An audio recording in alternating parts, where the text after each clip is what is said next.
which showed that vaccine deployment, instead of killing mosquitoes, we use a naturally occurring insect bacteria called Wolbachia to reduce the ability of Aedes aegypti mosquitoes to transmit. Nyamuk ini kan oleh sebagian kalangan disebut juga nyamuk Bill Gates karena memang kan dikembangkan salah satunya oleh bos Microsoft itu ya. Tanggapan Ibu seperti apa? Bill Gates memang sangat erat dengan pernyamukan ini karena dia memang sangat tertarik dengan nyamuk. Itu binatang kecil tapi daya bunuhnya luar biasa. Kalau prediksi Bu Siti Fadilah tentang ada nggak sih kemungkinan penggunaan senjata biologi itu di masa depan gitu? Bukan saya yang memprediksi, tapi Bill Gates yang memprediksi. Ketika habis COVID, Bill Gates berkomentar, negara-negara di dunia harusnya siap-siap.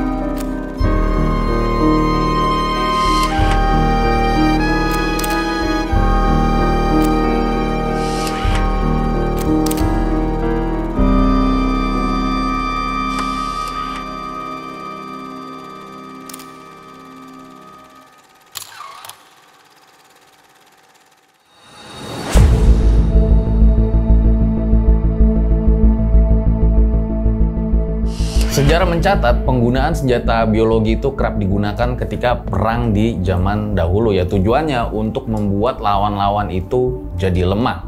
Misalnya nih ada sumber air terus dikasih racun gitu ya. Sehingga ketika sumber airnya itu dari sungai mengalir diminum sama musuhnya. Nah itulah kematian atau kehancuran yang disebabkan ternyata juga sangat dahsyat. Hari ini kita akan ngebahas nih guys tentang senjata biologi dan juga nyamuk yang kemarin tuh lagi viral, nyamuk Wolbachia. Dan narasumber gue ini adalah salah satu narasumber yang pas, dimana beliau itu adalah mantan Menteri Kesehatan era SBY tahun 2004-2009 dan beliau juga doktor atau lulusan S3 dari Fakultas Kedokteran Universitas Indonesia. Langsung saja kita sambut Ibu Siti Fadilah. Halo Bu. Ya. Terima kasih Bu udah mau jadi narasumber RJ5 ya. Ya. Ternyata kita sama nih alma mater ya Bu. Oh ya, iya. Iya. Bu, kemarin kan saya lihat di video YouTube Ibu heboh banget tentang nyamuk Wolbachia ini ya. Wolbachia bukan Wolbo. Wolbachia. Saya juga suka keseliu Wolbachia. Wolbachia sebutnya. Oke. Itu sebetulnya bahaya atau tidak sih Bu dengan penyebaran nyamuk yang ada di Indonesia itu? Menurut penelitiannya Profesor Uut yang dari Gajah Mada, nyamuk Wolbachia yang saat ini dari keturunan beberapa itu tidak berbahaya untuk manusia. Karena dia justru menurunkan angka kesakitan demam berdarah. Dia ukur yang sakit berapa, yang ada di rumah sakit berapa, bahkan sampai 77%. Itu hasil penelitiannya Profesor Uut. Jangka tertentu yang kita tidak tahu berbahaya atau tidak, itu jangka panjangnya terhadap ekologi, terhadap binatang-binatang yang lain. Karena yang namanya Wolbachia itu adalah bakteri di banyak serangga. Ada yang di semua serangga, ada yang di kupu-kupu, ada yang di lalat, ada yang di buah, ada yang di mana-mana.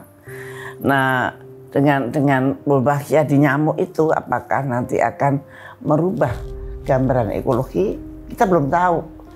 Jadi at least Profesor Uut tidak mengekspos itu, tidak mengekspos bagaimana jangka panjang. Saya bukan tidak percaya, saya percaya dengan hasil penelitian itu. Tetapi masalahnya, apakah kita betul perlu nyamuk-nyamuk itu? Kemudian, apakah yakin jangka panjangnya untuk masyarakat banyak? Nah, begitu pertanyaannya itu. Jadi kayak efektif apa enggak sih untuk memberantas DBD ya dalam case ini ya? Harapannya itu kan tadinya ada Aedes aegypti yang diselipin bakteri Wolbachia. Oh nanti dia kawin nanti lama-lama mereka bisa menurunkan nyamuk komplit dengan Wolbachia-nya. Dan kemudian sifat-sifat nyamuk ini jadi berubah. Tadinya nyamuk Aedes aegypti yang murni sifatnya begini, sekarang akan dijadikan Aedes aegypti yang mempunyai sifat bisa menurunkan anak-anak dengan mengandung Wolbachia. Nah ini proses inilah yang orang menyebut bukan genetik rekayasa. Dan namanya rekayasa apa? Tadinya nyamuk Aedes aegypti itu tidak gotong-gotong telur Wolbachia, kok sekarang bisa lahir nyamuk-nyamuk yang mengandung telur Wolbachia. Ini kan direkayasa. Wong itu tidak datang dari langit Wolbachia-nya yang ada di nyamuk itu. Saya baca di artikel itu kan jutaan dilepas di Indonesia. Ya. Itu kalau kita digigit bahaya nggak, Bu? At least gatel doang terus gigit nyamuk. Tapi satu nyamuk itu dia butuh 8 orang. Padahal yang akan disebarkan di Bali itu 240 juta. Yang sudah disebarkan di Semarang kalau tidak salah 150 juta. Jadi ini sudah disebarkan ya, Bu? Nah, ini jadi SK-nya Menteri pada tahun 2022 itu meliputi 5 daerah. Semarang, Jakarta Barat, Bandung, Kupang, dan Bontang. Itu. Saya nggak tahu yang di Bontang bagaimana, yang di Kupang bagaimana. Semuanya sudah terjadi.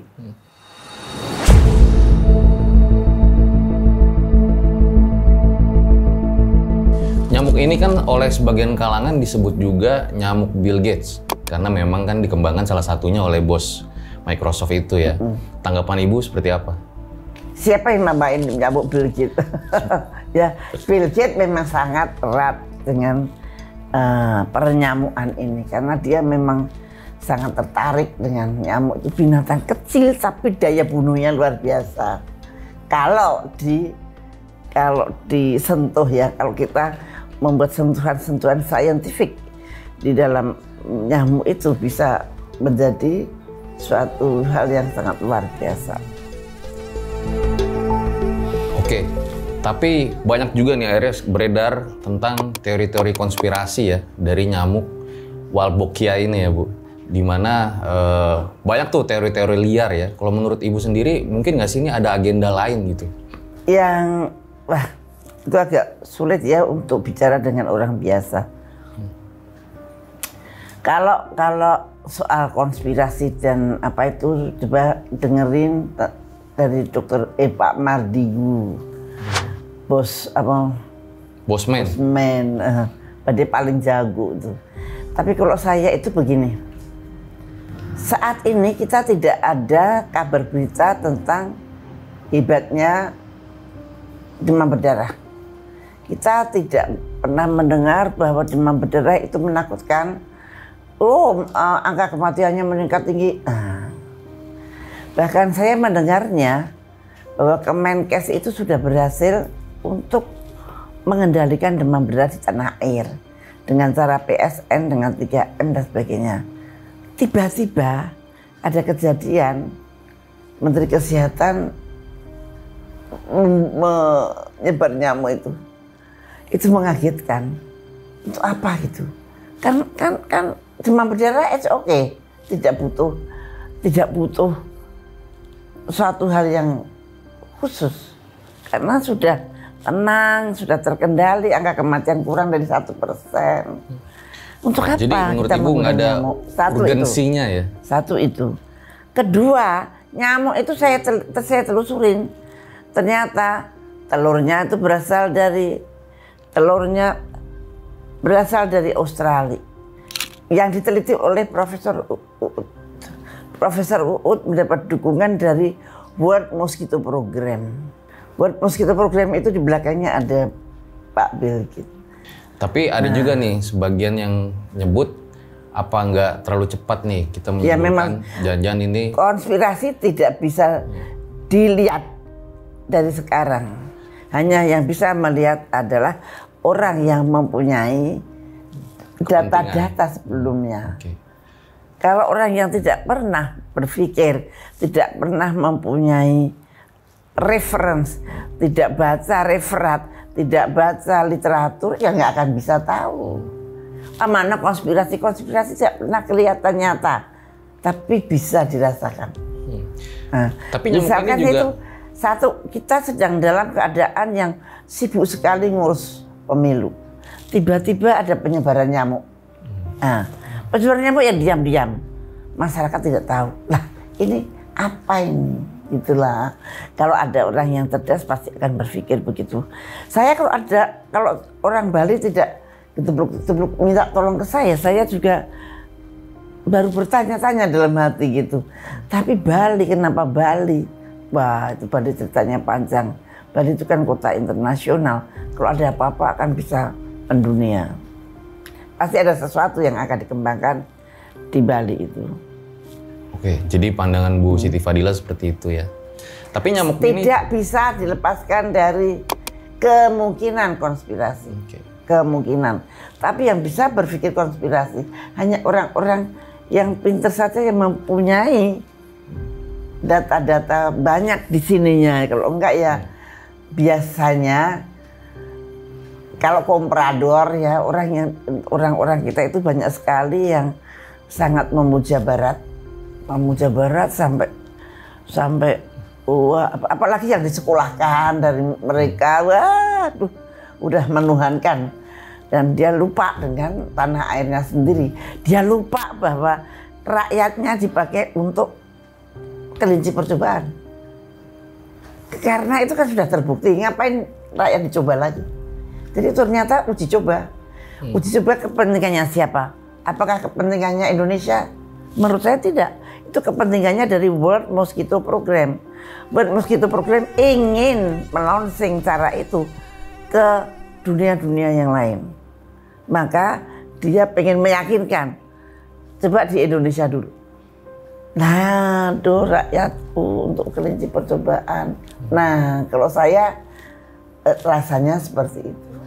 Walaupun boleh katakan baik ya baik, oke ya kalau baik kamu mau digigit 10 juta, ayo 1 juta aja deh, 1 juta nyamuk tak kasih ke kamu supaya gigit kamu mau enggak? Kalau kamu katanya bilang baik, gitu. Mereka itu baik kok, bisa gigit. Inilah cobaan, coba dulu. 1 juta aja nggak usah ratusan juta. Di kamar tuh kamu dikancing di 1 juta. Saya itu heran itu kalau masih defense bolak-balik penelitiannya Prof Ut. Aku kayak nggak maido, nggak ngomong tentang penelitiannya Prof Ut. Saya ngomong rakyat jangan dipakai untuk kalau digigit nyamuk ya. Soalnya saya lagi ngopi aja kalau di rumah teman saya gitu ya Bu, di depan kan ada kebun-kebun gitu ya. Itu biasanya saya pulang tuh Bu kalau nyamuknya udah gigit banyak gitu ya. Waduh, gatel nih ngopi di sini. Kan risih. Iya. Itu Bro, nyamuk pulang dulu taman, nyamuk taman cuman gatel-gatel aja, paling bintol dikit. Oke, tapi kalau yang ini belum diketahui dampak jangka panjangnya menurut Bu Siti ya. Jangka panjangnya yang belum diketahui. Oke.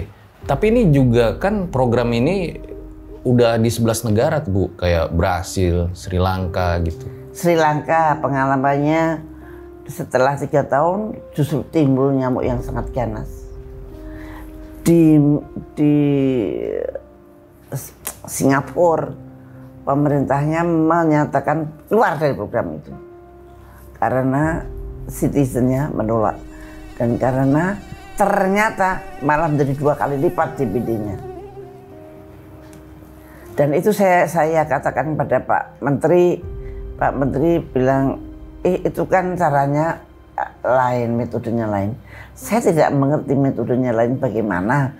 Mereka sama-sama dikasih Wolbachia dan kemudian dihitung demam berdarahnya begitu. Jadi 2 negara itu sudah. Dan Brasilia heran karena hasilnya tidak seperti Indonesia. Jadi di Brasil kurang efektif juga ya Bu? Tidak efektif. Oke. Lah kalau tidak efektif itu malah berakibat pada nyamuk kuleks misalnya. Nyamuk Anopheles jadi ganas, nyamuk kuleks jadi ganas itu gimana? Nah itu belum ada penelitian itu. Oke. Nah sebagai orang awam nih Bu ya, kalau kayak saya ya. nyamuk ini tuh nanti bisa berevolusi nggak sih gitu, Bu? Tidak tahu. Oke. Karena ini prosesnya bukan proses rekayasa genetika yang biasa. Ini rekayasa genetika yang prosesnya alami. Artinya tidak bisa dipredik seperti yang rekayasa genetika biasa itu. Ini alami, jadi kita tidak bisa memprediksi kira-kira jadi apa, kayak nomor berapa ya yang paling berbahaya. Jadi maksudnya nyamuk ini direkayasa secara alami? Namanya direkayasa genetika tapi dengan proses alami. Jadi nyamuk dikasih bakteri Wolbachia. Kalau ini nyamuk laki-laki disuruh kawin dengan nyamuk perempuan. Dan kemudian nyamuk perempuan ini kemudian lama-lama nanti ada nyamuk laki-laki dengan nyamuk perempuan yang punya Wolbachia kawin, turun dari anaknya juga sudah punya Wolbachia.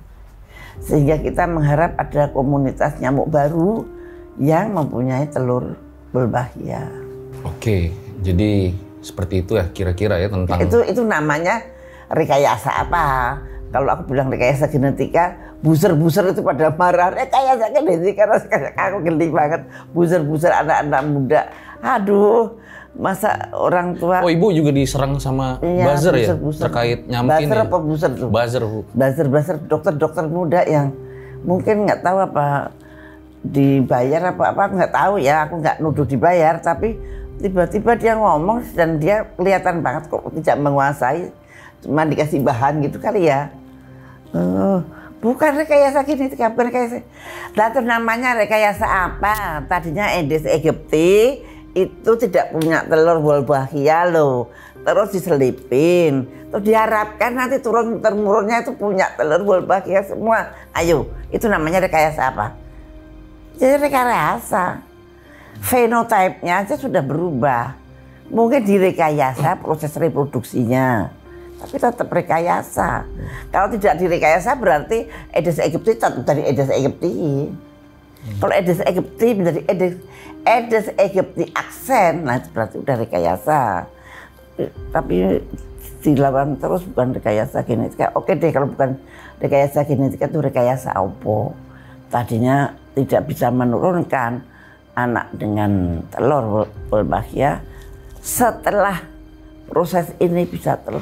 Justru karena bisa menurunkan nyamuk dengan telur Wolbachia itu, si saintis yang ada di luar itu bisa berpikir bisa untuk mengeradikasi demam berdarah.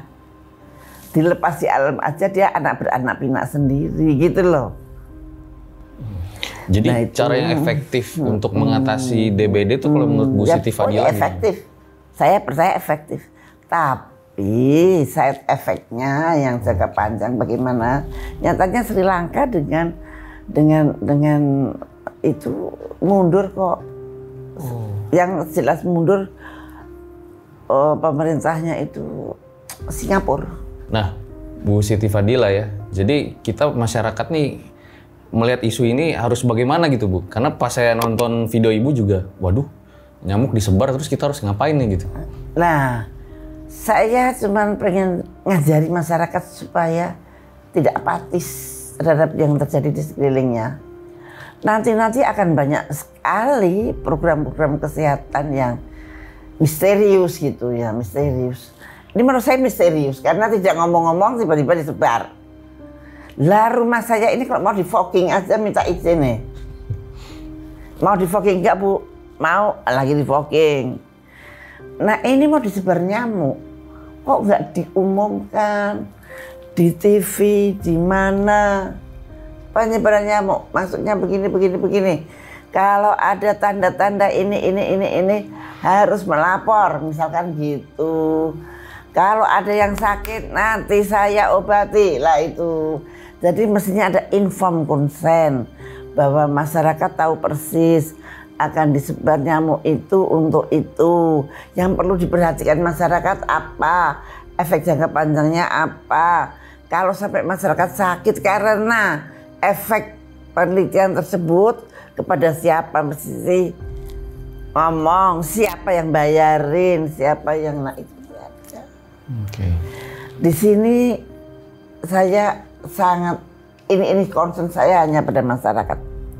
Saya tidak concern terhadap penelitian itu. Oke, penelitiannya terima, oke.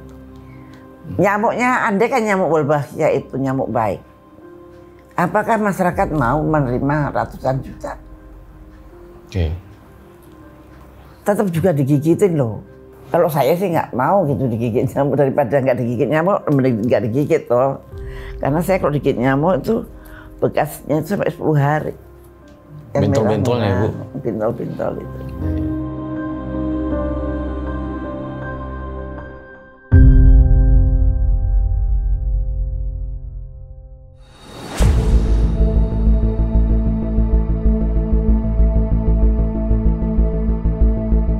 Nah ini mumpung saya ketemu Bu Siti Fadila juga ya Bu. Kan kita tahu lah kalau sejarah itu mencatat bahwa penggunaan senjata biologi itu dari zaman dulu ya sering digunain tuh pas lagi perang gitu ya. Ada nggak sih Bu yang Bu Siti Fadila tahu gitu ya? Di zaman dulu itu yang penggunaannya tuh sangat masif gitu, kerusakan yang disebabkan oleh senjata biologi itu. Di dunia ini. Betul. Ceritanya. Cerita yang terkenal itu ketika Amerika mencari lahannya. Jadi dia datengin daerah Indian. Ternyata Indian itu sangat tangguh. Tentara-tentara Amerika tidak bisa mengalahkan di suatu tempat gitu ya yang kira-kira mau dilewati kereta api atau gimana, pengen dibebaskan gitu. Tapi orang-orang di sana tuh sakti-sakti banget. Ini orang Indian tuh sakti, satria, sehingga kalah terus tentaranya. Itu zaman belum ada Amerika ya. Zaman dulu banget ini. Belum ada Amerika. Saya sempat baca bukunya nih Bu. Deadly Mist ya. Iya. Deadly Mist, bukunya Deadly Mist. Karangannya si Saya lupa tuh yang Gary Degree. Nah pada waktu itu terus akhirnya menyerahlah. Oke, kita berteman saja deh. Saya nggak ganggu kamu. Kita hidup barengan saja. Lah mereka kan ksatria itu orang Indian. Mau diajak teman, dan mereka suka ngirimi makanan, ngirimi apa. Pada suatu hari, mau musim dingin, orang-orang tentara-tentara ini mengirimkan selimut. Selimut itu di dalamnya sudah diberikan virus cacar. Sehingga mereka kedinginan pakai selimut itu semua kena cacar dan matilah Indian yang ada di situ. Sehingga kemudian wilayah itu bisa dikuasai. Nah, itu salah satu contoh senjata biologi di zaman yang dahulu kala mungkin berapa ratus tahun yang lalu. Waktu itu cacar belum ada obatnya ya Bu? Belum. Sampai sekarang juga belum ada obatnya. Tapi cacarnya sudah nggak ada. Cacarnya sudah hilang dari dunia pada tahun 80. Sudah hilang cacar Bu? Lah kalau yang sakit bentol-bentol panas cacar monyet itu ya. Oh beda ya? Lain lagi. Ya. Nah ngomong-ngomong tentang senjata biologi yang digunakan di masa lalu ya Bu. Kalau prediksi Bu Siti Fadila tentang ada nggak sih kemungkinan penggunaan senjata biologi itu di masa depan gitu? Bukan saya yang memprediksi, tapi Bill Gates yang memprediksi. Ketika habis COVID, Bill Gates berkomentar, negara-negara di dunia harusnya siap-siap bahwa peperangan yang akan datang adalah dengan senjata biologi gitu. Now, clearly a big war could, and a pandemic, natural or created by bioterror. Bersiap-siaplah dengan bioterorisme dan sebagainya. Waktu itu ada artikel yang mengirimkan itu. Peperangan dengan bioweapon itu sangat praktis ya. Praktis, murah, dan bisa mengena. Misalkan seseorang mau menguasai negara kita ini kan kaya dengan kekayaan alam. Kalau dinuklir, rugi mereka, kekayaan alamnya hilang. Jadi susah ngambilnya. Mending matiin orangnya aja dengan bioweapon itu.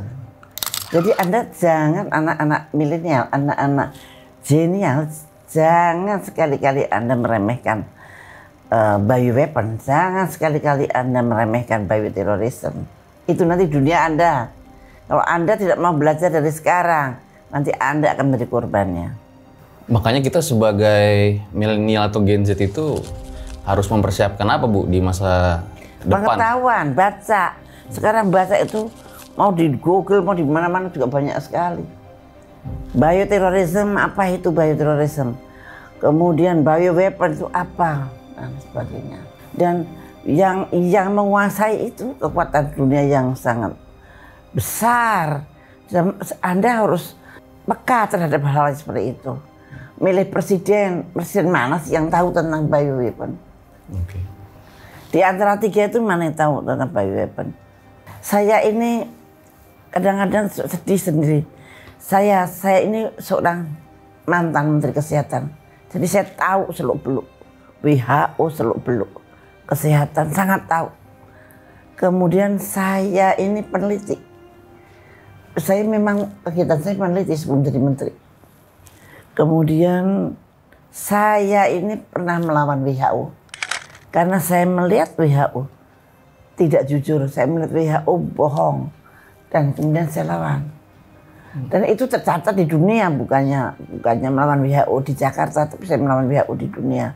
Dan saya pernah bisa menghentikan pandemi flu burung di dunia, bukan juga di Indonesia. Saya pernah baca buku Ibu tuh. Nah, tapi kenapa, Bu, tentu Ibu saja, sampai seberani itu? Saya tidak ada maksud apa-apa untuk membuka nyamuk Wolbachia ini, kecuali untuk kepentingan masyarakat banyak. Masyarakat banyak jangan dipakai, yang paling ringan masyarakat banyak jangan dipakai untuk kelinci percobaan. Yang lebih advance lagi, masyarakat banyak sekarang sudah pinter, tidak mau dipapar dengan hal-hal yang belum tentu jelas juntrungannya gitu loh. Nah, jadi saya kadang-kadang sedih. Loh, saya itu cuman sasaran saya itu masyarakat banyak. Saya pengen menyelamatkan masyarakat banyak itu. Aduh, diserang juga oleh buzzer-buzzer muda gitu. Saya cuman sedihnya prihatin. Walah nak, kamu kenapa sih kok begitu gitu. Lihatlah saya emangnya dapat duit. Penelitinya masih bisa dapat duit. Yang lain bisa dapat duit, yang dapat proyek pasti dapat duit. Lah aku yang melarang itu kan nggak dapat duit. Ini keluar dari hati nurani. Buat yang ngikutin track record Ibu ya, kenapa sih Ibu berani vokal gitu, bahkan di usia sekarang nah, pun? Itu dia Ibu karena masih vokal cintaku gitu pada bangsa ini. Okay. Bangsa ini jangan dibohongi terus. Kok nggak ngerti-ngerti sih kalau dibohongi gitu. Itu yang saya melindungi, masuk nyamuk ratusan juta kok diem saja. Ntar kalau ada side efeknya, ada apa kepada siapa, dia harus bertanggung jawab. Itu nggak jelas.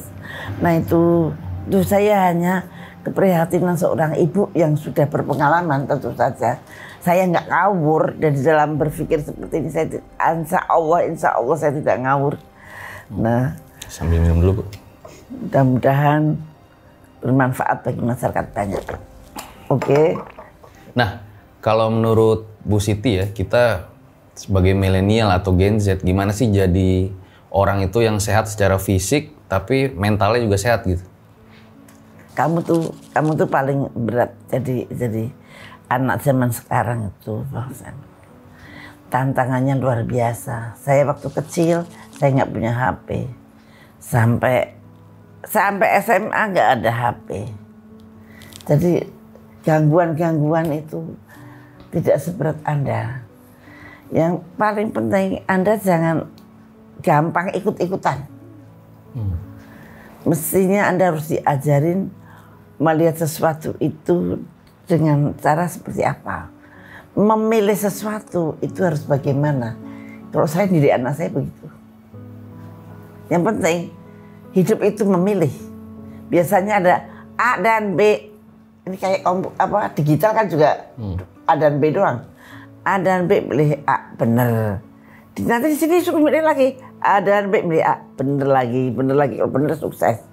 Tapi kalau A dan B milih B, A dan B milih B lagi lah, ini yang salah misalkan begitu. Jadi harus ada kejelian. Nah biasanya yang bisa begitu, yang mempunyai integritas, yang mempunyai sikap, yang dididik bapak ibunya, apa yang disebut betul, apa yang disebut salah. Biasanya pendidikan agama yang harus melatih itu. Oke, jadi dengan ada hal itu bisa sehat secara fisik maupun mental ya? Ya. Mungkin terakhir Bu, melihat Pilpres ini seperti apa Bu? Itu tantangan Anda kan tadinya belum bisa milih, sekarang bisa milih. Anda pilihlah seorang pemimpin yang betul-betul Anda yakin bahwa dia bisa membawa negara ini menjadi lebih baik. Itu saja. Integritasnya seperti apa? Kalau dulu-dulu pernah yang aneh-aneh pernah ini, yuk jangan. Kalau pernah korupsinya udah jelas korupsi, yuk jangan. Pilihlah yang gini, kalau ada 3 pilihan, pilihlah yang paling sedikit jeleknya. Kalau semuanya jelek, pilihlah yang paling sedikit jeleknya. Bikin begini, integritas mana? 1, 2, 3. Kemudian riwayat jelek, korupsi 1, 2, 3. Terus akhlak 1, 2, 3. Nanti kemudian jumlah. Nah siapa itu yang dipilih gitu. Nah kalau dari masing-masing pasangan gimana Bu?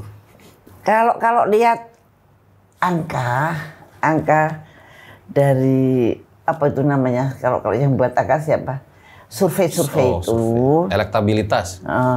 Anies itu selalu paling bawah. Tapi kalau lihat kunjungan Anies di mana-mana, ya Allah sampai kayak begitu. Padahal kunjungan kalau yang 2 ini kunjungannya nggak terlalu banyak, malah ada yang kosong. Mau di lapangan apa itu katanya mau ada ini kosong, tapi kalau Anies jutaan tuh. Tetapi kok di surveinya paling bawah. Artinya ada diskrepansi antara kenyataan dan survei. Nah, apakah survei ini dibuat-buat begitu saya nggak tahu. Yang jelas kalau survei itu pasti pakai duit. Nah, tapi dengan adanya medsos, dengan adanya ini apapun juga bisa tahu dari sini. Itu survei tidak begitu laku. Masyarakat tidak bisa lagi dibohongi dengan survei. Nah itu aja.